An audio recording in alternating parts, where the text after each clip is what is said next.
The Jetsons, 1963, Issue 11.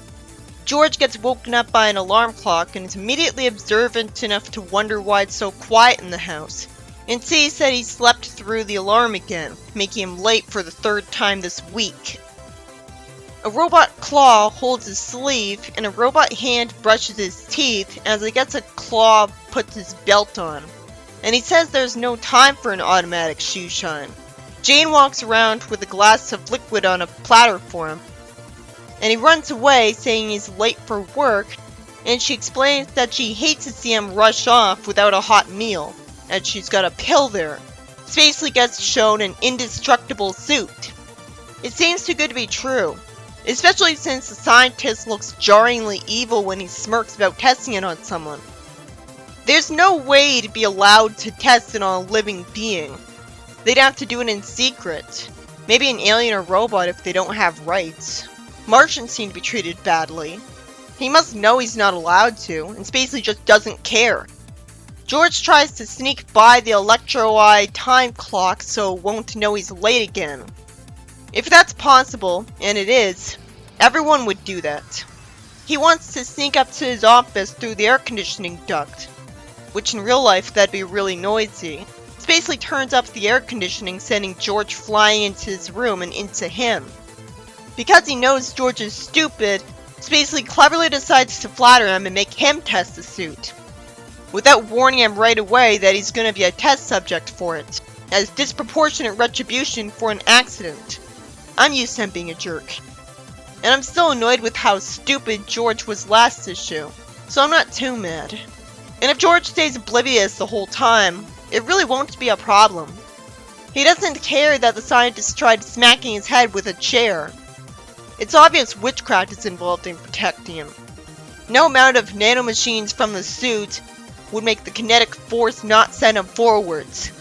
Even if the nanobots produce a force field that he can't see, he'd still feel this, and even if he can't feel anything, he'd still hear it and turn around.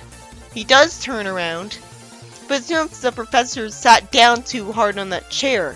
I like that he nervously smiles and lies about it because he's so intimidated. Spacely tells him to go to the bank for him and check their accounts, and George thinks the boss finally realized how valuable he is because he's treating him carefully, even though I doubt he can push a button all day better than anyone else in his workplace, which wouldn't need his other skills like fixing cars and food machines. Wouldn't everyone hear the scientist say he's gonna fire 10 zillion volts of electricity? Oh, so he felt that as a tickle, but not the chair, because it's just so high energy. He walks ahead without watching where he's going because he'd rather wave at his boss. And the idiot ball causes someone to crash their car into him and not hurt him. But somehow, all it does to the car is bend its bumper, even though it hit an indestructible man that can't be pushed forward somehow. He says he's been taking vitamins, and the warlock who made the suit tells him what happened. As I'm wondering why the owner of the damaged car won't try to sue anyone here for damages. Spacely wants to have a company banquet tonight to announce putting the suit on the market as everyone would want one. This scientist is gonna exhaust all of his magic putting in every suit he produces, or exhaust all the magic of the witch he's secretly working with. But I get it because he thinks the money will be worth it. From force of habit, Spacely tries to give George a pat on the back, although he's never tried to do that. So this has to be another universe where he is in that habit. George gets mad at him, and I like that Spacely looks nervous about it. George says he deserves more than a 50-cent raise for risking his neck. He says that if he won't give him the raise, he'll just go home with the suit. I guess he's bluffing, because he could always fire him and send the cops after him. Spacely somehow plans on hitting him when he just said he's got the suit on, even though he says he's never hit an employee before. The scientist reminds him he's invincible to keep him safe, and finally shows morality saying that he deserves a reward for being their test subject, even though he was never actually in danger. 20 years of research, yeah right, only witchcraft would make this suit possible. I think he gave up on the research and cheated with magic out of exhaustion. Spacely says he'll announce the bonus at the banquet and asks for the suit. George is even smarter by saying he'll wear it tonight and saying it'll be good publicity. Sadly, it's not the end of the story, so I'm worried that it's going to lead to a downer ending where the suit will wear off and not be good publicity. We see George run home and hug Jane, telling her to buy that Martian mink coat early. He wants her to put the suit in the Wonder Washer. Gee, I wonder if it'll somehow be ruined by that thing. How does it have any spots on it when it's indestructible? It only have those spots if it's supposed to have them. I know George looked like a jerk by demanding more money, but it's Spacely, and he was given a pitifully small raise in exchange for his life being threatened. So this is a very petty excuse for the writer to vent by punishing George in a way too predictable ending.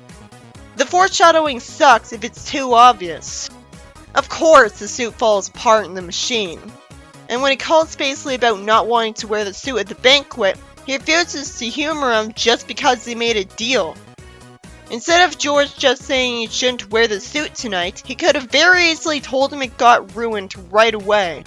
I know he was scared of getting punished for the suit being ruined, and so he was hoping he could avoid telling him that, but he was guaranteed to find out eventually anyways. So George embarrasses Spacely bringing the suit to the banquet, making the audience laugh. Somehow, everyone in the audience at once all says the same thing. The scientist says it needs more testing before being marketed. It's almost like he should have tried watching it before testing it on George. If he really made it with scientific research, he would have already known it well enough to know it couldn't be watched. Spacely fortunately admits that thanks to George's bungling, he saved a lot of money by not manufacturing any more of that product, which is why he doesn't get fired.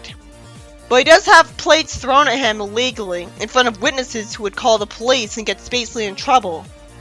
But somehow they all just laugh because they're really brave. So this is a parallel universe where at the end, Spacely goes to jail.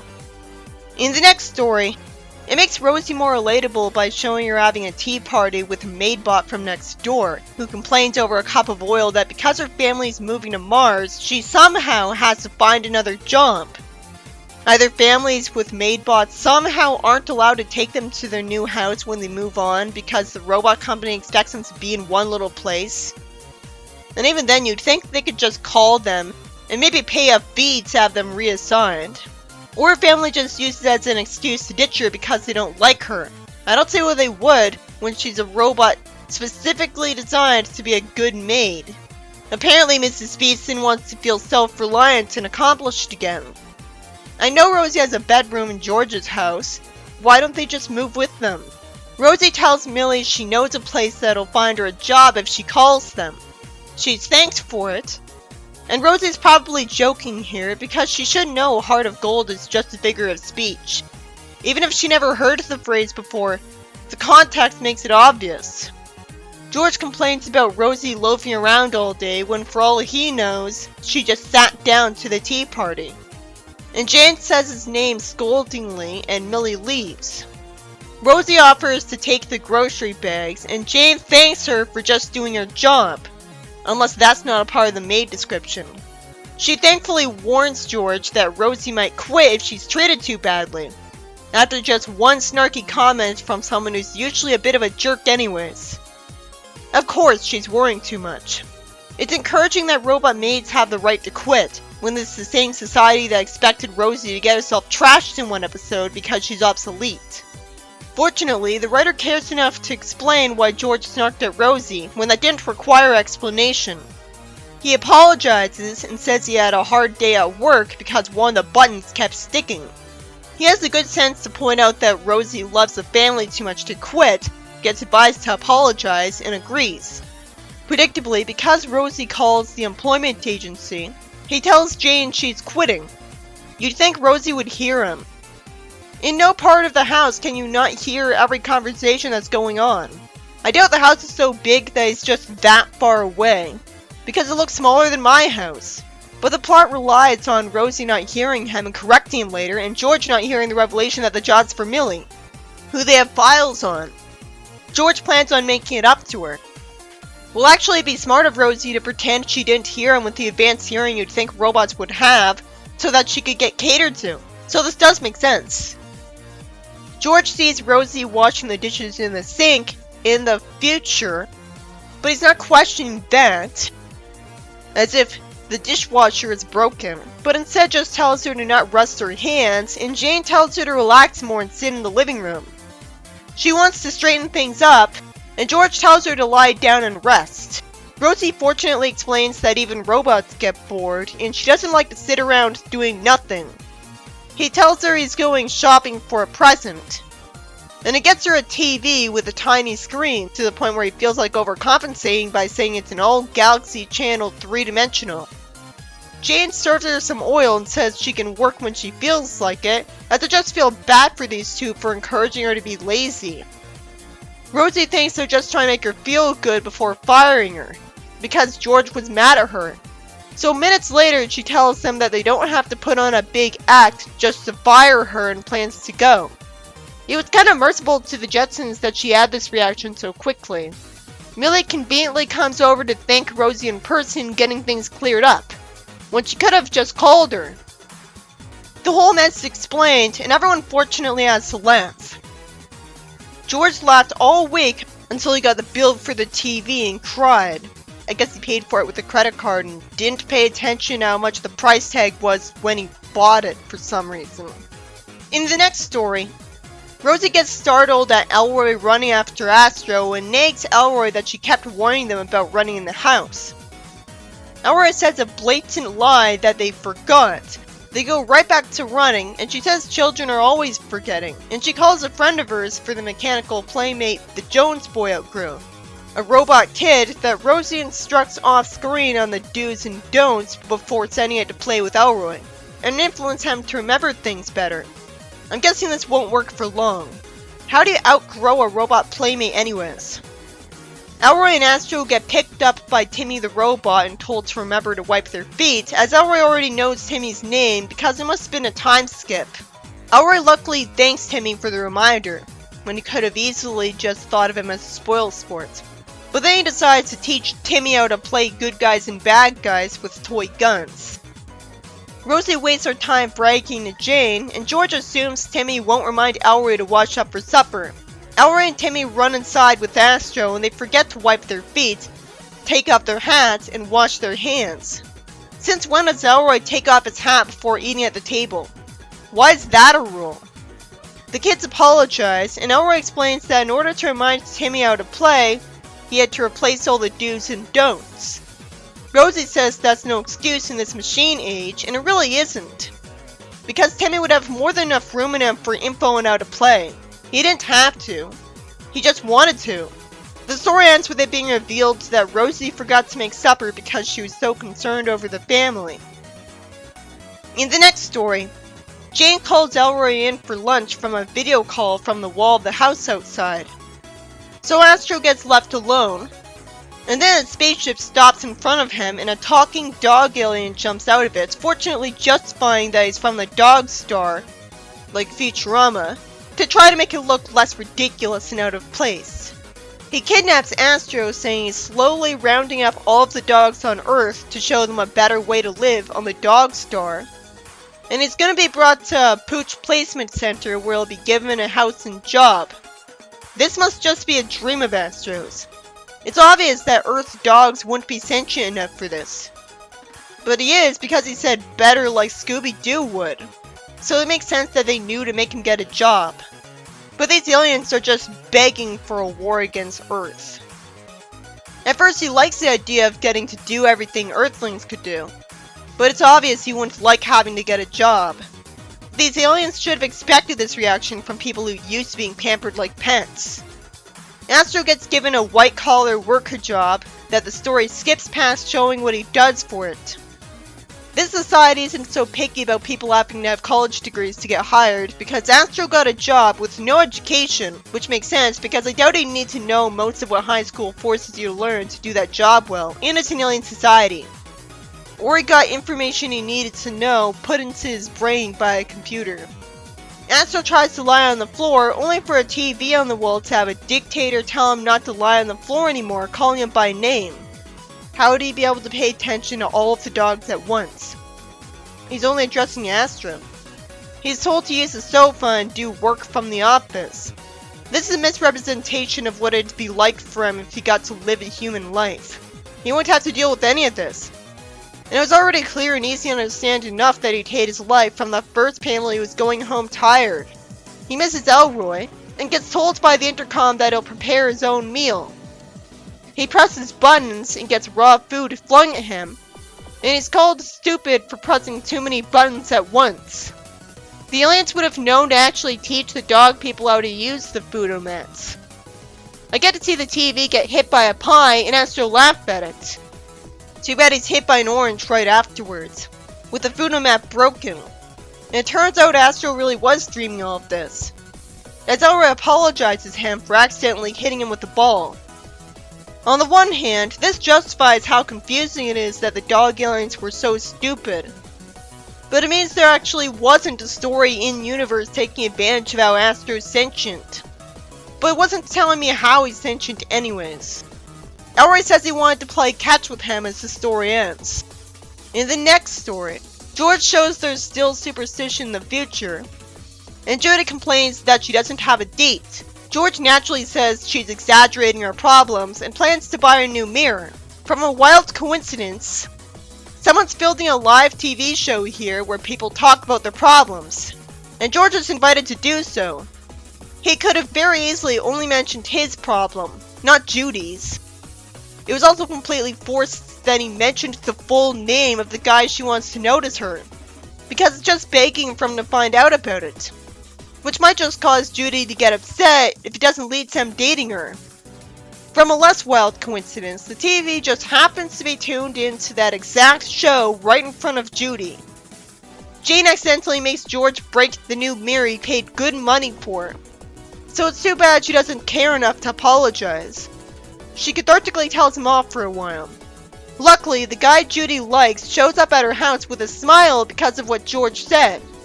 Why can't anybody just go visit someone's house in this universe?